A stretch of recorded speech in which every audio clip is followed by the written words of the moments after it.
Hello everyone, in today's video I will be narrating stories that I found off of Reddit. If you enjoyed this video, make sure you subscribe to my channel, like this video, and comment something down below. But without further ado, let's get straight into these stories. I travel for work a lot, so airports have become a second home. The bright lights, endless corridors, and the hum of announcements are oddly comforting. But there's one layover I'll never forget, and it's the reason I refuse to fly through Salt Lake City anymore. It was late, a red-eye flight connecting to a 6 a.m. departure. My connecting gate was at the far end of the terminal, the kind where you wonder if the gate is even real. The closer I got, the fewer people I saw. Shops were closed, lights were dimmed, and the sound of my rolling suitcase echoed louder than it should. When I arrived at gate 72B, it was empty, completely empty. No agent, no passengers, just a flickering screen displaying the flight information. The gate seating area was tucked into a corner with no windows, so it felt like I was boxed in. The chairs were that dull gray vinyl, the kind that looks perpetually uninviting. I settled into one ear and outlet and plugged in my phone. I hadn't been sitting for more than a few minutes when I felt watched, not in the usual someone glances at you in passing way. This felt like a deliberate, lingering presence. I looked around, but the only movement came from a janitor buffing the floors at a distance. I shook it off. Airports can be eerie when they're so quiet. That's when I noticed the gate next to mine, 72A. It looked identical to mine but darker, like the lights hadn't been fully turned on. I couldn't see anyone over there, yet I swear I caught movement out of the corner of my eye. A shadow, quick and fluid, passed by the chairs. I stared at the gate, but there was nothing, just rows of empty seats and the muted hum of the ventilation system. I checked my phone, 2:43 a.m. still hours to go. I decided to walk back toward the shops to get a drink, partly to wake myself up and partly to shake the unease. As I stood, I noticed something that made my stomach drop. The screen at gate 72A had flickered on. It displayed a destination I didn't recognize, Hollow Pines, boarding now. There was no airline logo, no gate agent, no passengers, just that ominous message. I glanced toward the janitor, hoping for some reassurance, but he was gone, not just out of sight. His machine was abandoned mid-floor, the cord still snaking toward an outlet. I decided I'd had enough. I grabbed my bag and started walking briskly back toward the more populated part of the terminal, but as I passed 72A, I heard a faint, metallic sound like keys jangling. It came from the darkened gate. Against my better judgment, I glanced over. There was a figure. It stood by the boarding door, half obscured in shadow. I couldn't make out much, but it was tall and unnaturally still, like a mannequin someone had forgotten to move. The jangle came again, and I saw its hand, a skeletal-shaped clutching what looked like a ring of keys. I didn't stick around to investigate. I bolted, not caring if I looked insane. When I reached the more populated part of the terminal, I told a TSA agent about what I'd seen. He frowned, glanced at his watch, and said something that still chills me. 72A. That gate's been closed for years. The door doesn't even open anymore. I didn't sleep for the rest of the layover. When I finally boarded my flight, I made sure to sit far from the window. As the plane taxied out, I couldn't stop myself from looking back at the terminal. There was gate 72A, its darkened corner just barely visible, and standing there, near the glass, was a figure. Watching it, I spent the entire flight trying to rationalize what I'd seen. Maybe I was just overtired, hallucinating after a long day of travel. Airports can feel like liminal spaces, places where reality seems thinner. That had to be it, I told myself, but the more I tried to convince myself, the less I believed it. When I landed at my destination, I couldn't shake the feeling that I brought something back with me. Every little noise, a cough from a passenger, the clink of a coffee cup, made me jump. I hurried out of the airport and straight to my hotel, hoping some sleep would settle my nerves. It didn't. That night, I had a nightmare so vivid it still haunts me. In it, I was back in Salt Lake City, standing at gate 72A. The figure with the keys was closer this time, its features clearer. Its skin was pale and papery, stretched taut over a face that didn't seem right. Its eyes were sunken and dark, as if they'd been scooped out and replaced with endless voids. It didn't move like a person. It twitched, jerked, and glided forward in unnatural bursts, the jangling of the keys growing louder and louder. When it was just a few feet away, it extended a hand, bony, with fingers far too long. It didn't speak, but I heard a voice in my head, low and hollow, "Your boarding pass." I woke up drenched in sweat, my heart pounding. The clock on the nightstand read 3:03 a.m. I sat up, trying to catch my breath, when I noticed something that made my stomach turn. On the desk in the corner of my hotel room was my boarding pass from the previous day. I could have sworn I left it in my bag, but there it was, perfectly laid out and folded in half. I didn't touch it. Instead, I grabbed my phone to distract myself, but my phone screen wouldn't turn on. No matter what I did, pressing buttons, plugging it in. It stayed dead. Frustrated and unnerved, I looked back toward the desk. The boarding pass was gone. I didn't sleep the rest of the night. As soon as the sun rose, I packed my bags and went straight to the lobby, asking for an early checkout. I told myself it was paranoia, but I couldn't shake the feeling that I wasn't alone in that room. Back home, things seemed to settle. I avoided flying for a while, opting for virtual meetings whenever possible. But even now, months later, I feel like something has shifted. Every so often, when I'm in a quiet room, I'll hear a faint jingle like keys swaying on a ring. Last week, I found an old boarding pass tucked into a drawer I never use. It wasn't one I'd kept. This one was for a flight to Hollow Pines. The date, 2 days from now. I threw it out immediately, but I'm afraid it doesn't matter. The jingle of the keys has gotten louder. Sometimes, in the dead of night, I'll catch a flicker of movement in the corner of my vision. I couldn't ignore it anymore. Whatever had attached itself to me from gate 72, it wasn't just a figment of my imagination. It was real, and it wasn't going away. The night before the date on the mysterious boarding pass, I didn't sleep. I locked every door, closed every curtain, and sat in my living room with every light on.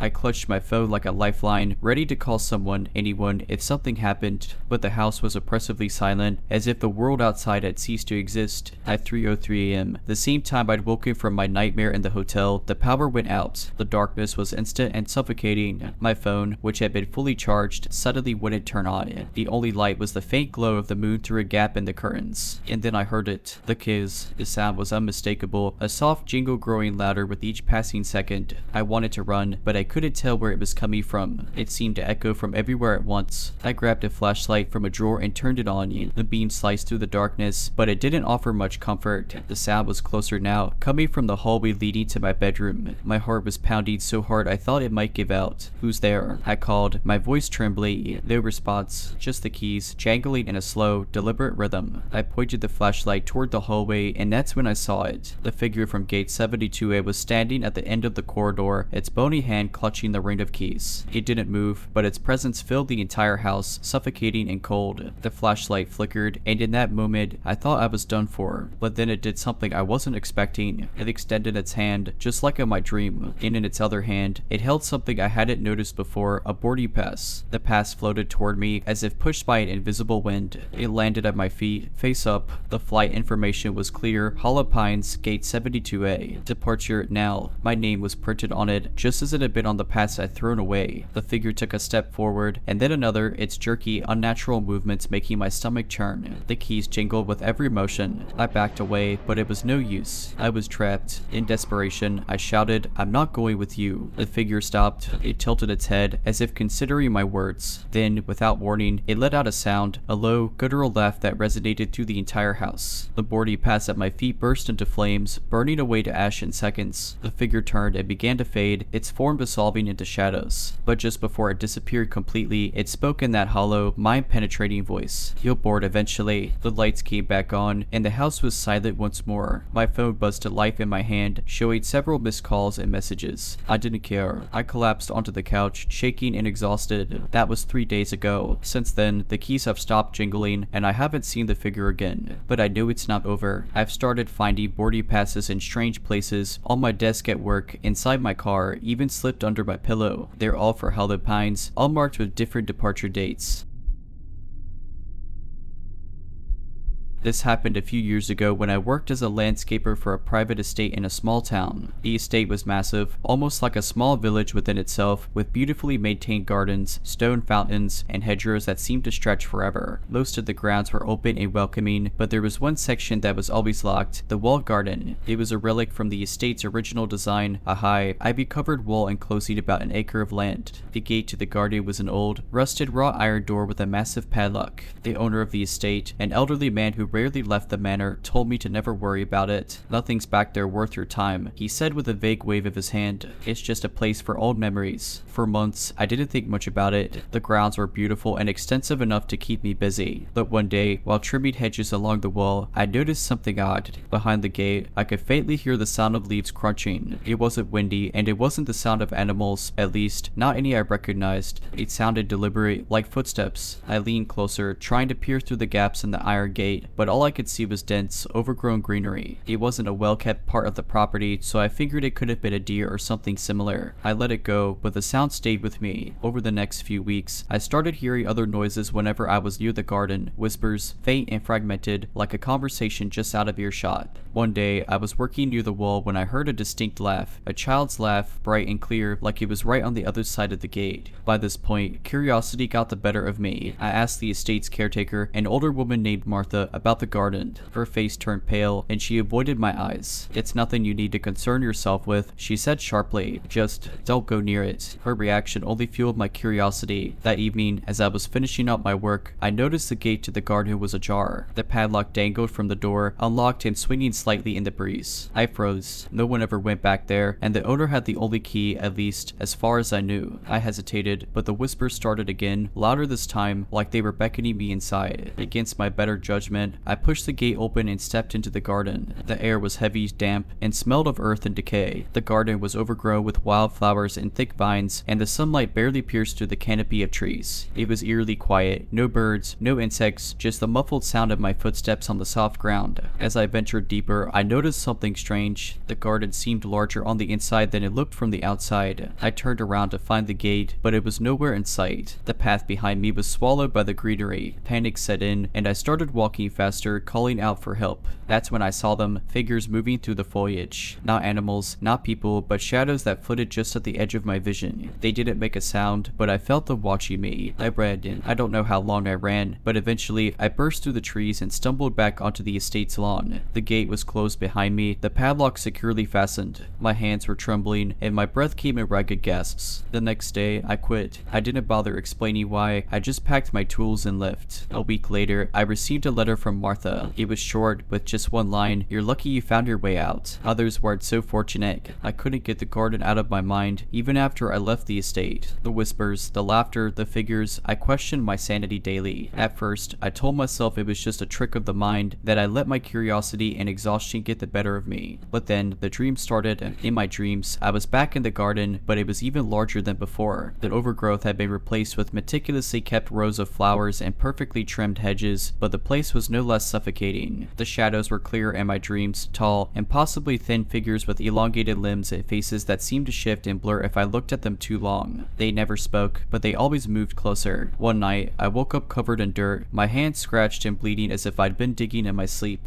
I checked the locks on my apartment door and windows. They were all secure. How had I gotten outside? Or had I? The dirt didn't feel like it came from my small backyard. It was damp and smelled faintly of that same garden. I tried to move on with my life, but strange things kept happening. I'd find ivy growing along my apartment walls, even though I lived on the second floor. I'd hear faint whispers when I was alone, though they always stopped the moment I turned to look. My reflection in the mirror seemed off, like it was moving just a split second out of sync with me. Then I received another letter, this time with no return address. The handwriting was shaky, as if whoever wrote it had been trembling. "You shouldn't have gone in. They've noticed you now. They always notice. Leave." There was no name at the bottom, but I recognized Martha's handwriting. I packed a bag and left town the next day, moving halfway across the country to stay with my sister. For a while, things were quiet. I didn't dream about the garden anymore, and the whispers stopped. I started to believe that whatever was happening to me had finally ended. But then, last week, my sister mentioned something that sent chills down my spine. She said her youngest daughter, Lily, had been talking to an invisible friend. When I asked her about it, she laughed it off, saying it was probably just an imaginary playmate. Out of curiosity and a growing sense of dread, I asked Lily about her friend. She gave me the kind of look that only little kids can give, as if I was the one being silly. "They said you'd come back soon," she said matter-of-factly. "They miss you." I froze, my heart pounding. "Who, Lily? Who misses me?" She just smiled and pointed out the window to the backyard. It was empty, just a patch of grass and a few trees. But as I stared, I swear I saw the faint outline of a high, ivy-covered wall. After Lily's chilling words, I couldn't shake the feeling that I was being watched. Every time I glanced out the window, I half expected to see that ivy-covered wall. At first, I tried to dismiss it as paranoia, but my sister noticed my unease. "You okay?" she asked one evening, her brow furrowed. "You've been jumpy since you got here." I wanted to tell her everything, about the estate, the garden, the shadows, but I couldn't bring myself to do it. She wouldn't believe me. Heck, I didn't fully believe me, so I just nodded and mumbled told something about needy rest. That night, I woke to the sound of laughter, not Lily's laughter, though it was higher pitched, almost ethereal, and it sent a chill down my spine. I bolted upright in bed, straining to hear. The sound was faint but unmistakable, drifting in from outside. Against every instinct screaming at me to stay put, I crept to the window. The backyard was bathed in pale moonlight, and for a moment, everything looked normal. Then I saw it. The bell. It was there, just as it had been on the estate. Tall, covered in thick ivy, and impossibly out of place in my sister's yard. My breath caught in my throat as I spotted movement near the base of the wall. Shadows, those same elongated figures, slipped between the vines, their blurred faces turned toward the house. I stumbled back from the window, my heart racing. The laughter grew louder, almost mocking, as if they knew I'd seen them. That's when I heard Lily's voice. Though here, her voice was coming from the hallway outside my room. I rushed to the door and yanked it open, expecting to find her standing there. Instead, the hallway was empty. My sister's bedroom door was closed, and the house was silent, except for the whispers that seemed to come from everywhere and nowhere at once. I ran to Lily's room. She was sitting on her bed, staring out the window. The same smile she'd given me earlier was plastered on her face. "They want you to come back," she said without turning around. "You shouldn't have left." I grabbed her and carried her out of the room, my mind racing. I didn't know what I was doing, only that I had to get her away from that window, away from the wall. My sister met me in the hallway, groggy and confused, but I didn't have time to explain. "We need to leave," I told her. Now, to her credit, she didn't argue. Maybe she saw the panic in my eyes, or maybe she heard the whispers too. We bundled Lily into the car and drove to a motel on the edge of town. My sister asked questions, but I couldn't give her any answers that made sense. That night at the motel, I didn't sleep.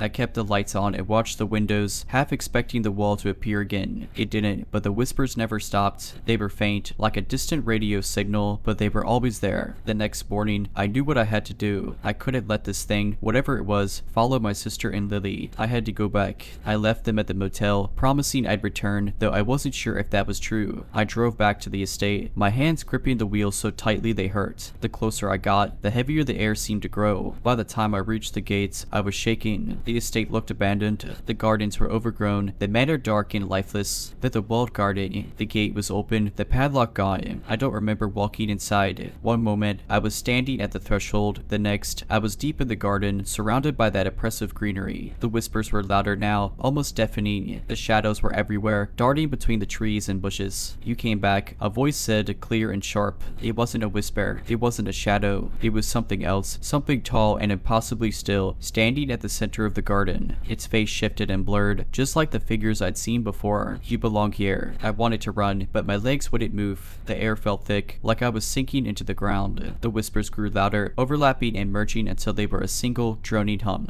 I don't remember much after that. When I woke up, I was lying on the lawn outside the garden, the gate closed and locked behind me. My phone buzzed in my pocket. It was a message from my sister. "We're okay." The whisper stopped. Lily doesn't remember anything. I stared at the gate for a long time before I got back in my car and drove away. I don't know what happened in that garden or why it let me leave, but I know one thing for sure. I'm never going back. It started on a chilly September evening. I had just finished dinner and decided to take my dog, Daisy, for a walk. Daisy was a sprightly golden retriever who loved our nightly outings, especially as the leaves began to crunch underfoot. We usually walked the same route, a loop around the neighborhood and a quick pass by the old train depot, which had been converted into a local history museum. But that night, Daisy was unusually jittery. She tugged at her leash in a way that wasn't playful. Her ears were up, and she kept glancing back. I chalked it up to her sensing a raccoon or stray cat, but I couldn't shake the unease that crept into my chest. As we approached the depot, I noticed something odd. There was a bright blue bike leaning against the side of the building. Not just any bike, it was one of those old-fashioned ones with a big front wheel and tiny back wheel. It stood out, almost cartoonishly, against the backdrop of the dimly lit museum. I didn't think much of it at first. Maybe someone was taking photos for a quirky Instagram post, or I left it as part of some art project. But as we passed, I heard the faintest sound of giggling. Not children's giggles, mind you, but something breathy and low, like someone was deliberately trying to stifle laughter. I stopped in my tracks, my heart thudding in my chest. Daisy growled, a sound I'd never heard from her before. It wasn't her playful rumble when she had a toy in her mouth. This was deep and menacing. "Hello," I called out, my voice wavering. Silence. Then, from behind the bike, a shadow shifted. I swear I didn't move like a person. It almost flowed, smooth and unnatural. Before I could process what I was seeing, a figure stepped into the faint light of the depot's lamppost. The person, I think it was a person, was dressed in a tattered suit, but their face was obscured by an oversized mask. It was a crude, papier-mâché thing with exaggerated features painted in garish colors. The mouth of the mask was pulled into a wide grin, but the eyes were blank, just two hollow, black holes. I froze, unsure if I was looking at some eccentric artist or something more sinister. Daisy barked wildly, straining at her leash as the figure tilted its head, as if studying us. Then it giggled again, louder this time, almost a cackle. I didn't wait to find out what they wanted. "Let's go, Daisy," I whispered, yanking her leash and breaking into a jog. We didn't stop until we were back on my porch. Even then, I couldn't shake the feeling that we were being watched. I glanced back toward the street, half expecting to see that blue bike parked at the end of my driveway, but there was nothing. The next day, I told a few friends about what happened. They brushed it off, saying it was probably some weirdo pulling a prank. I wanted to believe them, but something didn't sit right. A week later, I saw the bike again. This time, it was leaning against a tree on my walking route, far from the depot. There was no one around, no giggling, no figure, just the bike, as if it was waiting for me. I haven't walked that road since. In fact, I moved out of that town altogether a few months later, but sometimes, when I'm out and about in my new city, I'll spot a flash of bright blue in the corner of my eye. It's always just a coincidence, a kid's toy, a parked bike, but my stomach knots every time. Even though I had moved away, the memories of that night lingered like a bad dream. I kept rationalizing it to myself. It was probably some eccentric performance artist or a harmless prank. Yet, deep down, I knew there was something wrong about the entire situation, something that didn't quite fit into the realm of logic. Months went by without incident, and I began to let my guard down. I convinced myself that I was overreacting, that I was safe now, but that sense of safety didn't last. One evening, as I walked home from a nearby park in my new neighborhood, I saw it again, the bike. It wasn't identical, but it was close enough. The same oversized front wheel and tiny back wheel, painted in that glaring, unnatural shade of blue. It was leaning casually against a lamp post on the corner near my apartment building. I stopped in my tracks, heart pounding. Maybe it was just a coincidence. After all, old-fashioned bikes weren't exactly rare. Still, I couldn't bring myself to walk past it. Instead, I took a longer route home, sticking to well-lit streets and crowded sidewalks. When I finally reached my apartment, I double-checked every lock on my doors and windows, even the ones I rarely thought about. Daisy, who had been napping on the couch, lifted her head and gave me a questioning look. Her presence comforted me, even though she seemed oblivious to my unease. That night, I woke up to a sound that made my blood run cold. It was faint at first, a soft tapping noise. I lay frozen in bed, straining to hear it. Tap, tap, tap. It was coming from my living room window. Daisy began to growl, low and steady. Her ears were perked, and her eyes were fixed on the window. My apartment was on the second floor, so there was no way anyone could be tapping on it. Right, summoning every ounce of courage I had, I crept out of bed and into the living room, clutching my phone with trembling hands. The tapping stopped the moment I entered the room. The curtains were drawn, and I hesitated before pulling them back. My hand hovered over the fabric for what felt like an eternity. When I finally yanked the curtain open, my heart dropped. There was nothing there, just the empty night sky and the faint outline of the street below. I exhaled shakily, feeling equal parts relieved and foolish. Maybe I'd imagined it, or maybe it was just the wind. I tried to convince myself of that as I climbed back into bed, but sleep didn't come easily. The next morning, as I stepped outside with Daisy for her walk, I froze. There, leaning against a lamppost directly across the street from my building, was the bright blue bike. My stomach churned. I looked around frantically, scanning the street for anyone who might have left it there. The sidewalks were empty. I decided I'd had enough. I called the police and told them everything about the masked figure back in my old town, the bike, the tapping. The officer I spoke to was polite but clearly skeptical. Still, they agreed to send a patrol car to drive by my building a few times that night. For a while, nothing else happened. I didn't see the bike again, and I started to feel like maybe the worst was behind me. Then, about 2 weeks later, I received a package in the mail with no return address. My hand shook as I opened it, dread pulling in my stomach. Inside was a single item, a crude, papier-mâché mask with exaggerated features and hollow black eyes. The note was tucked inside the mask, scrawled in messy, childlike handwriting. It read this way. I moved again after that, this time to a different state. I didn't tell anyone my new address except for close family, and I've avoided social media ever since. It's been over a year now, and I haven't seen the bike, the mask, or anything else out of the ordinary, but I still check my locks every night, and whenever I hear an unexpected tap at the window, my heart skips a beat. Months passed, and life at my new home started to feel normal again. I'd gotten a new job, made a couple of friends, and even started to explore the city a little. It felt like I'd left the nightmare behind, but deep down, I never truly let my guard down. The locks, the curtains, the avoidance of certain streets or times of night, it all became second nature. Then one evening, something happened that reminded me just how fragile my sense of safety was. It was a Friday night, and I had a rare evening to myself. Daisy and I were curled up on the couch, a movie playing in the background while I absent-mindedly scrolled on my phone. I wasn't paying attention at first, but Daisy started growling, softly at first, then louder, her hackles raised. I muted the TV and sat up, heart pounding. The sound of soft laughter floated into the open window. My blood ran cold. The window wasn't directly facing the street, but overlooked a small alleyway that ran between my building and the one next door. I strained to hear, praying it was just someone walking by. The laughter was faint, but it wasn't distant. It sounded like it was coming from below the window. I froze, torn between slamming the window shut and staying completely still, hoping whoever it was would move on. Daisy let out a sharp bark, her focus fixed on the window. I decided I couldn't wait. Moving as quietly as I could, I approached the window and peered out. The alley was dimly lit, but I could make out the shape of someone standing just below. They were leaning casually against the brick wall, illuminated by the faint glow of a street lamp.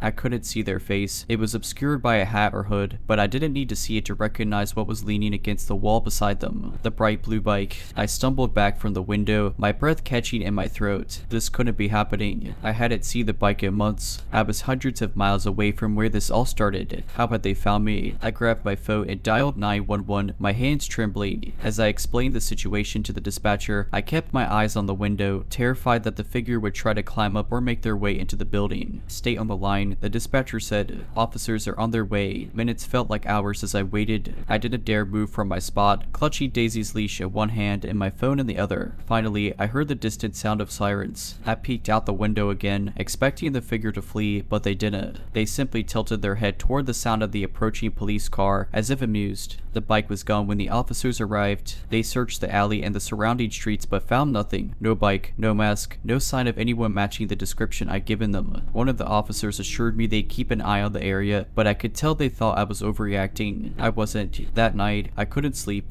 Every creak of the building, every shadow cast by passing headlights set me on edge. Daisy, usually a comforting presence, was restless, pacing the apartment and growling at nothing. The next morning, I found a note taped to my door. My stomach turned as I unfolded it. The same messy handwriting stared back at me. You're fun to find. I didn't wait to see what would happen next. I packed up Daisy and as much of my stuff as I could fit into my car and drove to a friend's house 2 states away. I didn't tell anyone where I was going, not even my family. I deleted my social media accounts, changed my phone number, and started looking for a new place to live. It's been 6 months now, and there's been no sign of the bike, the mask, or the person behind it all. I want to believe it's over, that I've finally escaped, but I can't shake the feeling that it's only a matter of time.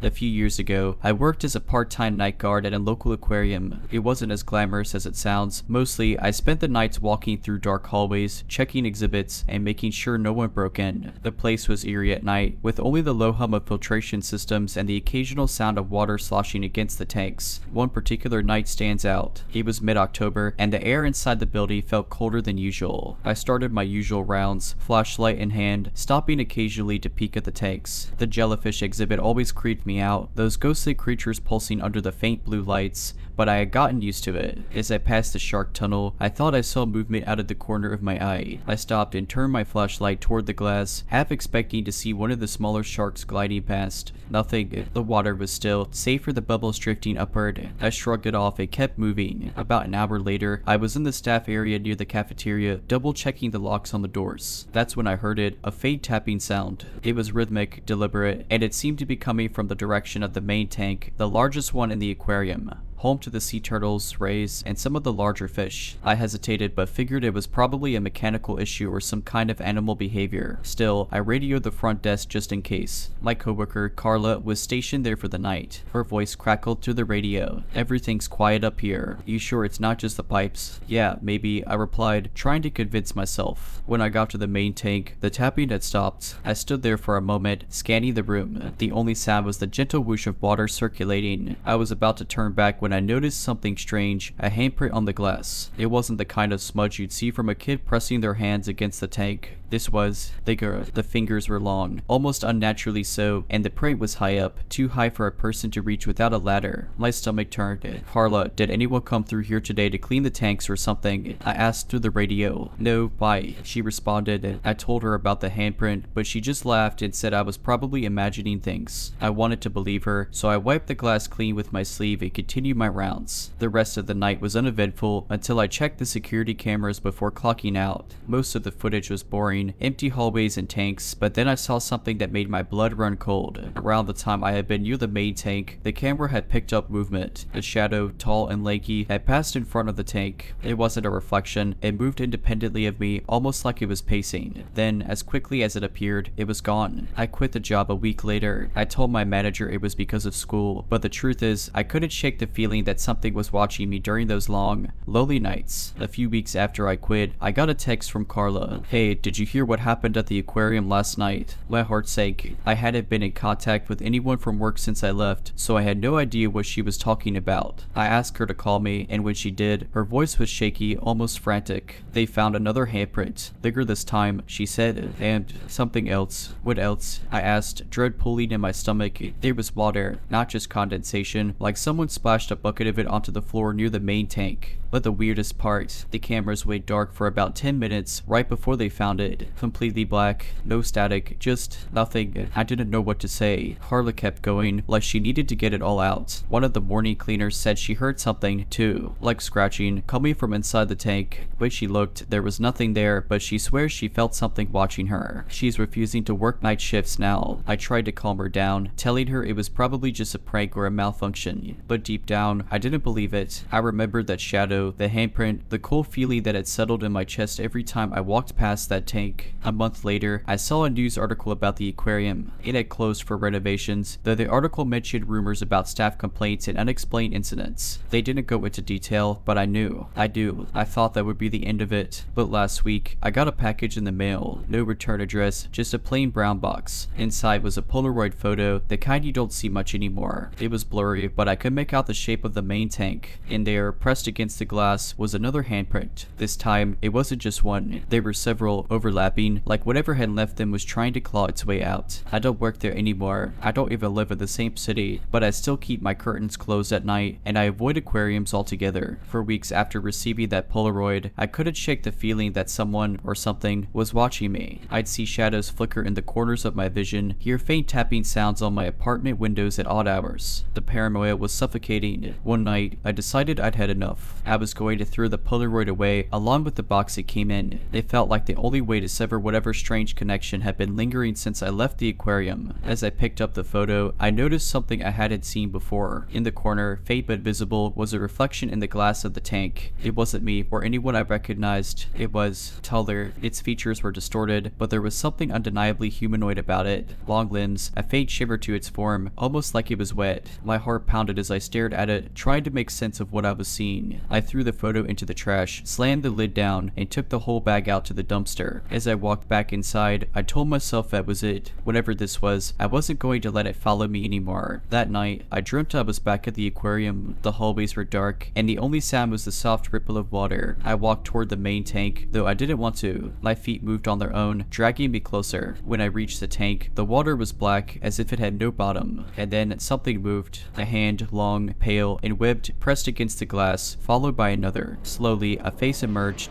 It was human-like but not quite right. Its Its eyes were large, unblinking, and glowed faintly in the dark. Its mouth opened, revealing rows of needle-like teeth. It stared at me, and though it didn't speak, I felt its voice in my head. "You saw me." I woke up gasping for air, drenched in sweat. My room was dark and silent, but the sense of dread from the dream lingered. I glanced at the clock, 3:17 a.m., and then I heard it. Tap, tap, tap. It was coming from my window. I froze, too terrified to move. The sound grew louder, more insistent. I finally worked up the courage to peek through the curtain, heart hammering in my chest. There was nothing there, just the empty street below. But as I turned away, I heard it again, this time from inside the apartment. The next morning, I packed my things and left. I didn't care about breaking my lease or what my landlord would say. I needed to be somewhere far, far away. I'm writing this from a new apartment in another city, hoping that putting it all down will help me make sense of it. The Polaroid is gone, the aquarium is closed, but every now and then, I hear that faint tapping sound. I don't look anymore. I don't want to know what's there.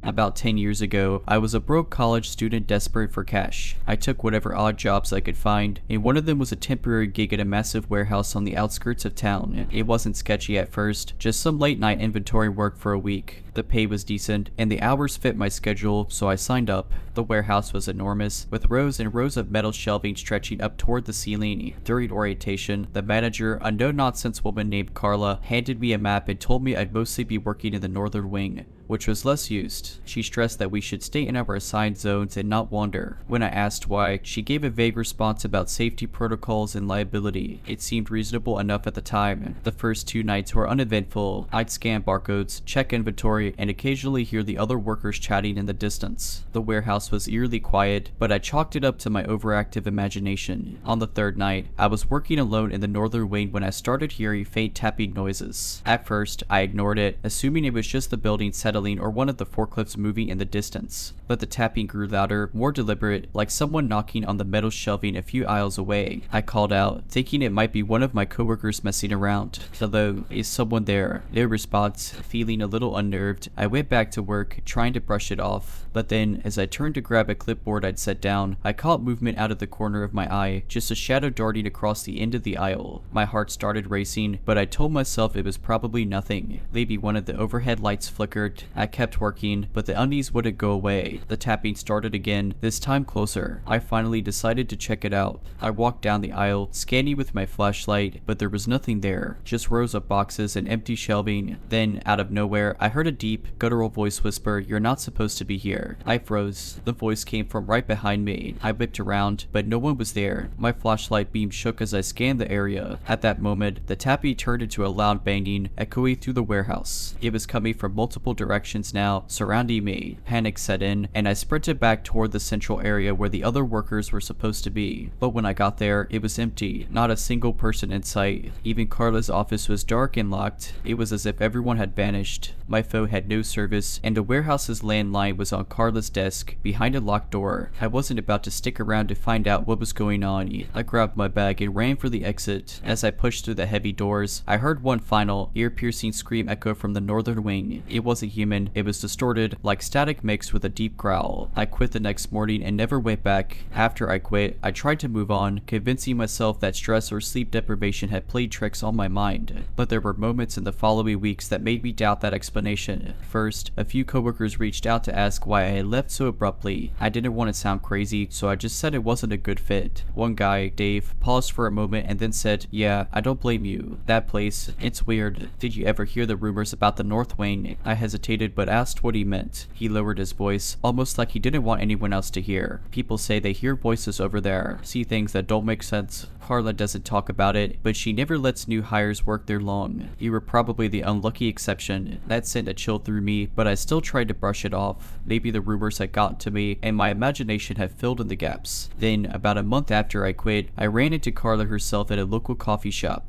I tried to avoid her, but she spotted me and waved me over. She asked how I was doing and if I'd found found another job. I gave her polite answers, but she could tell I was uncomfortable. After a pause, she leaned in and said, "I don't blame you for leaving. Honestly, I try not to stay late myself. It's safer that way." I didn't know what to say. Her face was serious, and there was something haunted in her eyes. I managed to stammer, "What do you mean by that?" Carla sighed, glancing around as if someone might overhear. "Let's just say, some things don't stay in the past. That fire left more than scars on the building." She gave me a tight smile and walked away before I could ask anything else. That was the last time I ever saw or heard from anyone connected to the warehouse. I've since moved to another city and have a completely different job, but sometimes, late at night, I think about the voice I heard, the scream, the shadow. For a while, I avoided talking about the warehouse altogether. Every time I thought about it, that guttural voice and the shadow flickering at the edge of my vision haunted me. But then, about 6 months later, I received an email from an address I didn't recognize. The subject line read, "About the northern wing." My stomach dropped as I debated whether to open it. Against my better judgment, I clicked. The email was short, but it sent a chill down my spine. "Hi, I hope this finds you well. You don't know me, but I worked at the warehouse a few years back. I heard from a mutual acquaintance that you had some unusual experiences there. If that's true, you're not alone. I've been trying to piece together what's really going on. I've spoken to others who work there, and there's a pattern, voices, shadows, and always in the northern wing. People quit, just like you, and no one talks about it. The company keeps it quiet. If you're willing to talk, I think we might be able to figure out what's happening. Please let me know. Best, Sam." I didn't reply right away. Something about the email felt wrong, like reopening a door I'd worked hard to close. But curiosity got the better of me, and a week later, I sent a cautious response, asking what Sam had found. His reply came quickly and included a chilling detail I hadn't shared with anyone. "I heard the same thing you did," he wrote, a voice that says, "You're not supposed to be here. Did it sound like it was right behind you?" I stared at the screen, my hands trembling. There was no way he could have known that. I hadn't told anyone about the exact words or how close it felt. Sam went on to explain that he'd been researching the history of the warehouse. It turned out the fire wasn't the only tragedy tied to the place. Before it was a warehouse, the building had been a factory. In the early 1900 seconds, several workers had died in a collapse caused by poor safety standards. Those who survived claimed they heard cries for help echoing through the rubble for days after the accident, even when they were certain no one else was alive. He attached an old newspaper clipping about the collapse. It mentioned a worker named Andrew who had been found crushed under a beam. Witnesses claimed that, in his final moments, he kept repeating, "You're not supposed to be here," over and over as if he was warning someone. The story gave me chills. Sam wanted to meet in person, but I couldn't bring myself to do it. Something about digging deeper felt dangerous, like whatever was in that building might not appreciate the attention. I told him I was sorry, but I couldn't get involved anymore. He didn't push me, but his last email stuck with me. "If you ever change your mind, let me know. Just be careful. Whatever it is, it doesn't like intruders." A few months later, I heard through the grapevine that the warehouse had closed permanently. Officially, it was due to structural issues, but part of me wonders if it was something else. Something the company finally decided wasn't worth the risk. I've never gone back, and I never will.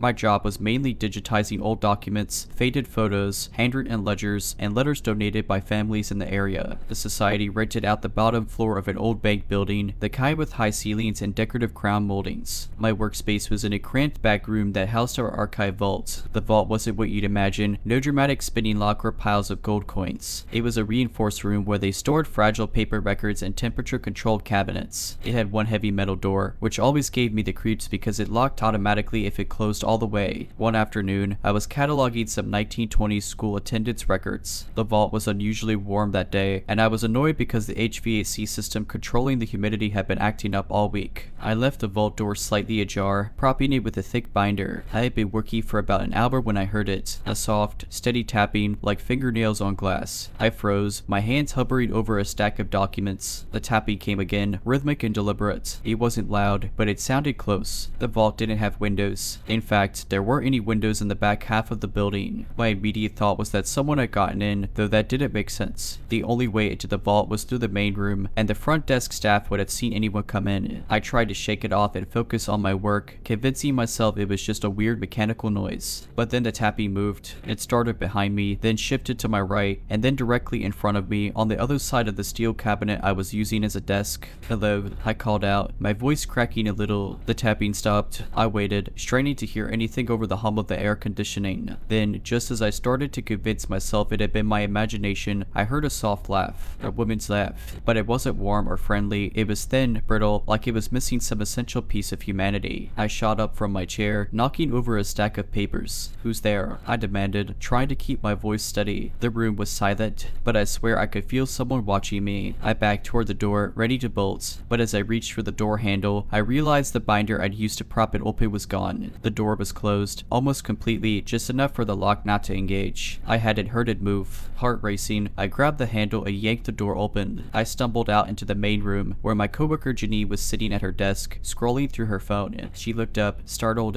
"You okay? You look like you've seen a ghost," she said. I didn't answer. I just gestured toward the vault and muttered, "Someone's in there." Jenny frowned and followed me back. Together, we checked every corner of the vault. Nothing. No sign of anyone. No binder. No explanation for the tapping or the laugh. The next day, the maintenance guy found the binder inside one of the sealed cabinets. He swore up and down that it would have been impossible for it to get in there without someone opening the cabinet manually. A few weeks after I quit, I couldn't shake the lingering unease. Something about that experience felt unfinished. I told myself it was just a coincidence, just an overactive imagination amplified by the isolation of working alone. But I'd also heard whispers from other employees about the vault before I left, stories they'd laughed off as small town gossip. Now I wondered if there was more to that yet. One evening, after too much wine and a little too much courage, I decided to do some digging. The Historical Society kept its own records, so I knew where to look. I still had a key to the building. Janine had forgotten to collect it, and I used it to let myself in late that night. The place was unsettlingly quiet without the buzz of daytime activity. I felt like an intruder, even though I technically still had access. I went straight to the records room, flipping through files related to the building itself. Most of it was dry. Blueprints, old photographs, a few notes on its history as a bank. Then I found something that made my blood run cold, a newspaper clipping from the 1930s. It was about a woman named Eliza Pritchard, a bank employee who had gone missing. The article speculated that she had stolen a large sum of money before disappearing. Her coworkers had claimed she was acting strangely in the weeks leading up to her disappearance, hearing things no one else could and accusing others of watching her. She was never found. I sat there, staring at the grainy black and white photo of Eliza. Her face was blurred, but her eyes seemed to follow me. The article mentioned that she had last been seen in the bank's vault, the very vault where I had heard that laugh. I tried to shake off the chill creeping up my spine. Maybe it was all just a coincidence, I told myself. But as I was about to close the folder, I noticed a handwritten note tucked behind the clipping. It wasn't dated, but the handwriting looked much more recent. It read, "The tapping started again. I hear her laughing at night. I don't think she ever left." I left the file exactly as I'd found it, my heart pounding. As I locked the building behind me, I swore I'd never set foot in there again. But here's the thing, it didn't stop. Even after I quit, I'd wake up in the middle of the night, convinced I could hear that same brittle laugh echoing in my head. Sometimes, I'd hear fate tapping at my bedroom window, even though I lived on the second floor. I've moved twice since then, but every now and then, I still feel it, the sensation of someone watching me, just out of sight. It's always worse at night, when everything is quiet. I don't know what Eliza wanted, or why she chose me, but I can't shake the feeling that I accidentally let something out of that vault. And if that's the case, I hope to God she never finds me. I wish I could tell you that after moving twice, things got better, that the strange sensations, the tapping, and the inexplicable laughter faded over time. But they didn't. If anything, they grew stronger. A few months ago, I was staying late at my new job, sorting through old company records in yet another dimly lit office building. I hadn't told anyone about my experience with the vault. I didn't want to sound unhinged, but late that night, as I sat alone under flickery fluorescent lights, I heard it again, the faint, rhythmic tapping. I froze, my pen hovering over a stack of papers. My rational brain tried to come up with an explanation. Maybe the HVAC system was acting up, or a tree branch was brushing against a window. But deep down, I knew better. It was the same tapping, the same pattern I'd heard back in the vault. I tried to ignore it, focusing on my work, but the sound grew louder. It started behind me, then shifted to my left. Then it stopped, replaced by the familiar brittle laugh. Not again, I whispered to myself, trying to keep calm. I grabbed my bag and practically ran out of the office, leaving the lights on behind me. I didn't even bother locking up.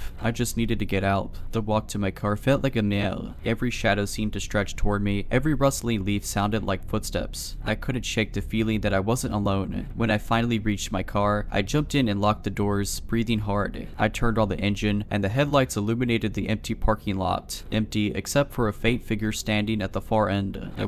She was too far away to make out her features, but I could tell she was wearing something old-fashioned, like a dress from another era. She didn't move, didn't approach, just stood there watching me. I didn't wait to find out who or what she was. I hit the gas and sped out of the lot, my heart racing. When I glanced to the rearview mirror, she was gone. After that night, I couldn't ignore it anymore. I started researching everything I could about Eliza Pritchard. I wanted to believe she was just a tragic figure tied to that old bank, but the more I read, the more I realized she was different. Her name popped up in strange places. A worker at a post office in the 1950s claimed to have seen her reflection in a locked glass case. A security guard in the 1970s quit his job after hearing her laugh in a dark storage room. I wasn't the first person she'd followed, and I don't think I'll be the last. I've started sleepy with the lights on, though it doesn't help much. The tapping still comes sometimes, faint but unmistakable, always in the quiet hours before dawn. I've tried ignoring it, but it's hard when I know she's there, just out of sight. A part of me wonders if acknowledging her was my mistake. Maybe that's how she latches on, feeding off fear and attention. But it's too late for me now. If you're ever in a quiet place, late at night, and you hear soft tapping, don't respond. Don't call out, don't investigate, and whatever you do, don't laugh back.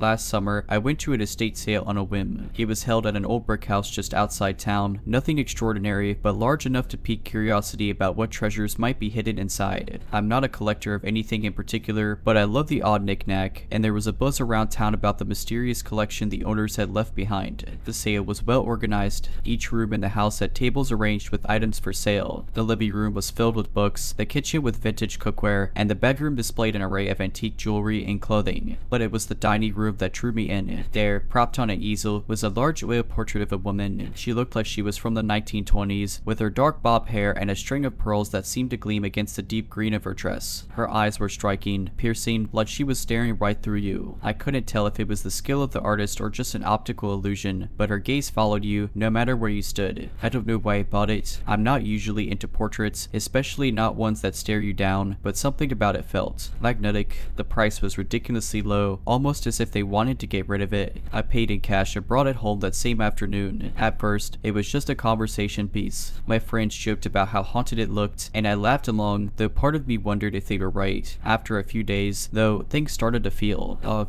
I'd hear faint sounds in the night, like soft footsteps crossing the hardwood floors, but I live alone. My cat, Milo, who is usually fearless, started avoiding the dining room where I hung the portrait. He'd hiss at the doorway if I tried to bring him near it. Then, I started waking up in the middle of the night, always at 3:13 a.m. at first. I thought it was just stress, but it became a pattern. Each time, I'd feel this strange pull to go to the dining room. I can't explain it. It was like an urge that wasn't mine. The first few nights, I resisted, but on the fourth night, curiosity won out. I stepped into the room, and for the first time, I noticed something strange about the portrait. Her expression had changed. The soft, neutral smile she'd had before was now slightly upturned, almost smug. I told myself I was imagining it, paranoia brought on by sleepless nights. But the next night, the footsteps grew louder. This time, they didn't stop. They crossed the hallway, entered my room, and stopped right beside my bed. I froze, too scared to even open my eyes, though I felt the unmistakable sensation of someone leaning over me. I could hear breathing, low and slow, inches from my face. The next morning, I decided the painting had to go. I carried it down to the basement, covered it with a sheet, and shut the door. That night, I slept with all the lights on, but it didn't help. At exactly 3:13 a.m., I woke up to the sound of breaking glass. I ran downstairs, heart pounding, and found the portrait back in the dining room. The glass over the frame shattered on the floor. The woman's expression had changed again. This time, she wasn't smiling at all. Her lips were pressed tightly together, and her eyes,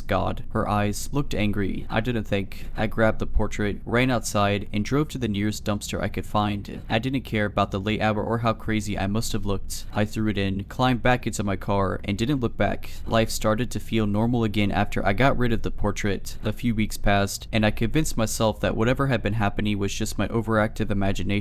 But then, something happened that brought the fear rushing back. It started small. A package arrived at my door one afternoon with no return address. I assumed it was a delivery mix-up, but when I opened it, my stomach dropped. Inside was a photo of the portrait, just the woman's face, cut out from what looked like an old photograph. Her expression was different yet again. This time, her eyes seemed wider, almost manic, and her lips curled in a mocking smirk. I threw the photo away immediately, but I couldn't shake the unease. Who had sent it? How did they know about the painting? In and why would anyone go out of their way to send me something like that? That night, I double-checked all the locks in my house before going to bed. Milo was unusually clingy, curling up beside me and refusing to leave my side. I tried to calm myself, telling myself it was just a weird prank, but at 3:13 a.m., I woke up again. This time, it wasn't the sound of footsteps or breaking glass. It was the distinct feeling of pressure on my chest, like something heavy was sitting on me. I couldn't move, couldn't breathe, and when I opened my eyes, I saw her. The woman from the portrait was there, sitting on the edge of my bed, her face inches from mine. Her eyes were wide and unblinking, and her lips were twisted into a cruel smile. She didn't say anything, but I felt an overwhelming sense of malice radiating from her. I don't know how long I was frozen like that, seconds, minutes. It felt like an eternity, and then, just as suddenly as she appeared, she was gone. The weight lifted, and I could move again. Milo was nowhere to be seen, but I could hear him pissing and growling from somewhere in the house. I didn't sleep for the rest of the night. The next morning, I packed a bag and left. I didn't tell anyone where I was going. I just drove until I found a cheap motel a few towns over. I stayed there for a week, trying to figure out what to do. Part of me wanted to believe it was all in my head, but the fear was too real to ignore. When I finally returned home, the house felt different. The air was heavier, and the shadows seemed darker. Milo wouldn't come inside, no matter how much I coaxed him. I spent that first night on the couch, too scared to sleep in my bedroom. And, of course, at 3:13 a.m., I woke up again. This time, I heard a faint tapping sound coming from the basement. It was slow and rhythmic, like someone lightly knocking on the walls. My heart raced as I crept down the stairs, armed with nothing but my phone flashlight. The tapping grew louder as I approached the basement door. When I opened it, the tapping stopped. I hesitated at the top of the stairs, shining the light into the darkness below, and that's when I saw it. The portrait was back. It was sitting in the middle of the basement floor, completely uncovered, and the woman's face was different yet again. Her eyes were fixed on me, her smile wide and malicious. Written across the canvas, in what looked like deep red paint, were the words, "You can't get rid of me." I slammed the door and ran out of the house, not stopping until I was back in my car. I don't remember much of the drive, but I ended up at a friend's house across town. I told them everything, and they didn't hesitate to let me stay. That was 6 months ago. I haven't been back to the house since. I put it on the market, but so far, no one's shown much interest. I don't blame them, and even just thinking about that place makes my skin crawl. As for the portrait, I don't know how it found its way back, and I don't want to know. All I can hope is that whoever ends up buying the house doesn't find it. I tried to move on, and I rented a small apartment on the other side of town and filled it with light, lamps, candles, anything to keep the dark corners at bay. Milo adjusted quickly and seemed happier there, which gave me some relief. I even started therapy, hoping to rationalize the fear that still gripped me. But deep down, I knew this wasn't something therapy could fix. About a month after I moved, I received a call from my real estate agent. They were excited. They'd found a buyer for the house, someone who didn't seem deterred by the old brick exterior or the slightly eerie atmosphere. I felt a rush of relief. If the house was sold, maybe I could finally close this chapter of my life. But then the agent mentioned something odd. When I did the final walkthrough, I noticed an old painting in the basement. They said, "I thought you cleared everything out." My stomach dropped. I don't remember leaving anything behind. I stammered, my voice barely steady. What did it look like? "It's just a portrait of a woman," they replied casually. A little creepy, honestly. Her eyes follow you around the room. I was going to get rid of it, but the buyer saw it and said they wanted to keep it. Said it adds character to the house. I couldn't breathe.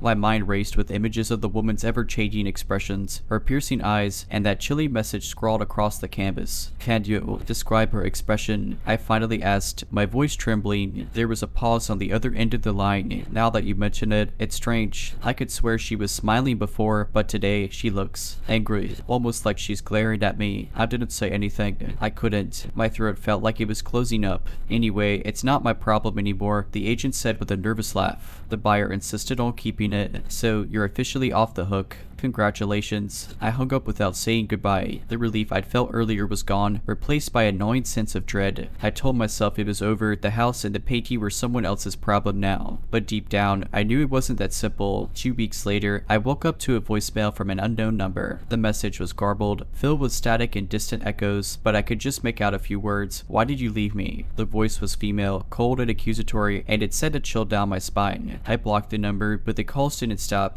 They came at all hours, some sometimes with nothing but heavy breathing, other times with that same chilly voice repeating the question, "Why did you leave me?" I changed my number. It didn't help. The calls kept coming. Then, one night, I came home from work to find my front door slightly ajar. My heart pounded as I stepped inside, clutching my keys like a weapon. The apartment was eerily quiet, and everything looked normal until I stepped into the living room. The portrait was there, leaning against the wall. The woman's face was twisted into an expression of pure rage. Her eyes burned with malice, and her mouth was open in a silent scream. I ran out of the apartment and didn't stop until I was in my car, Milo clutched tightly in my arms. I didn't know where to go, but I couldn't stay there. I drove aimlessly for hours, eventually pulling into the parking lot of an all-night diner. I sat there, shaking, trying to figure out what to do. I ended up calling the only person I could think of, my friend Kate, the one who let me stay with her after the first incident. She didn't hesitate to let me crash at her place again. But when I arrived, Milo's still in tow, I couldn't bring myself to tell her the full story. I just said there had been a break-in and left it at that. The portrait didn't follow me to Kate's, at least not physically, but the dream started that night. Every time I closed my eyes, I saw the woman's face. Sometimes she was smiling, sometimes screaming, sometimes staring at me with that same accusatory glare. No matter how much I tried to shake it off, I woke up at 3:13 a.m. every single night, drenched in sweat and gasping for air. It's been 3 months since the portrait showed up in my apartment. I haven't been back there, and I don't plan to, but the calls and the dreams haven't stopped. Every so often, I wake up with the feeling that someone is standing over me, watching, waiting. I've thought about going back to the house, about confronting whatever this is, but I'm terrified of what I might find. For now, I'm just trying to keep moving, keep running, but deep down, I know I can't run forever. Alright, but that's it. I hope you enjoyed this video. If you did, make sure to subscribe to my channel, like this video, and comment something down below. But as always, Have a nice day.